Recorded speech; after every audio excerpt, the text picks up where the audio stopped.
and gentlemen, I'm Scott, Mascott and Company, and I have some Imperial company here today. I have George Buza in the studio. Good morning, George. Good morning. How are we doing? Still alive.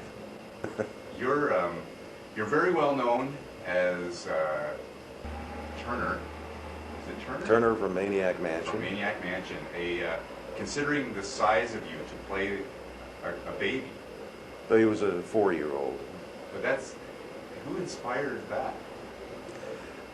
It was cooked up by Eugene Levy and Joe Flaherty, John Hempel, the people from Second City. And then they based it loosely on a video game that was from George Lucas, which was Maniac Mansion. Oh, okay. So there was a video game before the show. Yeah. And these days, you would have come with a candy as well. So the premise was that you're a 4-year-old and you are in a mansion with... Well, Dad is a scientist and he's got this nuclear chamber down in the basement in his laboratory. And Uncle Harry, who was John Hempel, was kind of like the sort of loser of the family who had married into it, and he always had a couple of shady deals on the go, and he was in charge of looking after Turner one day, and he was too busy on the phone making bets with his bookie.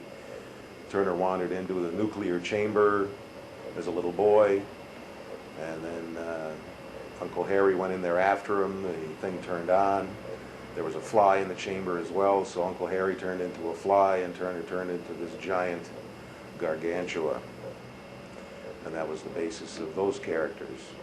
And that sounds like a bit of a twist on The Fly. Well, yeah, there were a lot of spoofs that went on, as the Second Cities want, to toss everything up that they can get their hands on. There was a lot of under-the-radar comedy that went on in that show. We spoofed basically everything in the course of the 3 seasons. There were... Well, under the radar. I mean, the producers of the show that carried the actual broadcast of Maniac Mansion was none other than Pat Robertson's Family Channel. So we had some fairly strict guidelines of what could be done and what couldn't be done. If we were having dinner, there was no wine on the table ever. So with a lot of these stringent rules to kind of please Pat Robertson and his gang, it must have been it became a challenge to fly off-color jokes under the radar. Right. To see how much we could get away with that was veiled, that some people would get and others would not. So it had to be wholesome humor, family-oriented. Yeah. And yet you were in a setting that was totally absurd. So you start off by the premise sort of expects that you're going to go off color a lot. And today it would be seriously off color, but then it had to be done really under the radar. And I think we succeeded because High Times magazine voted us the #1 show to watch Stone, so I guess we did a good job. I had a long career playing bikers. But that commercial, I think, might have even played in one of those commercial awards shows. I wouldn't be surprised. It was a very good commercial. And you're a biker, and there's a fellow who kind of he doesn't actually touch the motorcycles. He's a jogger. He's running around in circles, and a little kid on a tricycle runs past or drives past the motorcycle and knocks it over. And the biker appears and looks at the bike on the ground, and the jogger just happens to be stopped right in front of the bike as it falls. And he looks at the bike, he looks at the jogger, and then the announcer comes in and says, "There's pain and there's Motrin pain." Yes, and it's a clever gag. It is, and it's a memorable visual. Because I know I understand one of your favorite projects to work on was Honey, I Shrunk the Kids. That it was. It was a wonderful set.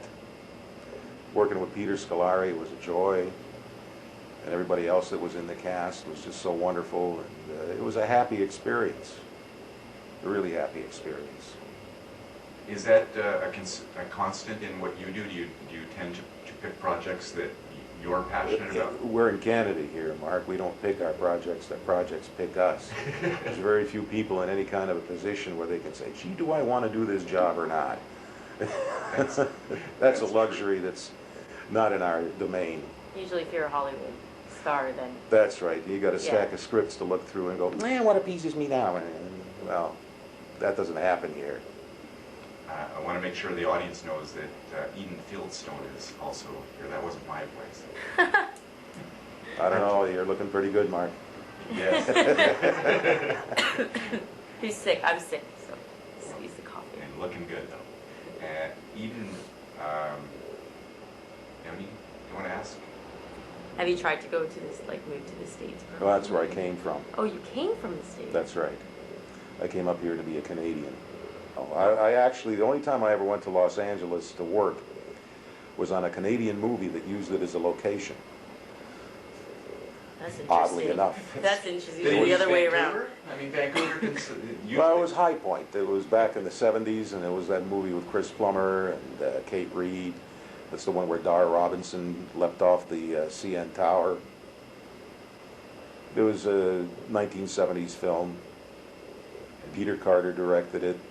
So they worked Los Angeles into the budget. They did, yeah. I mean, it was a 2-week shoot in L.A.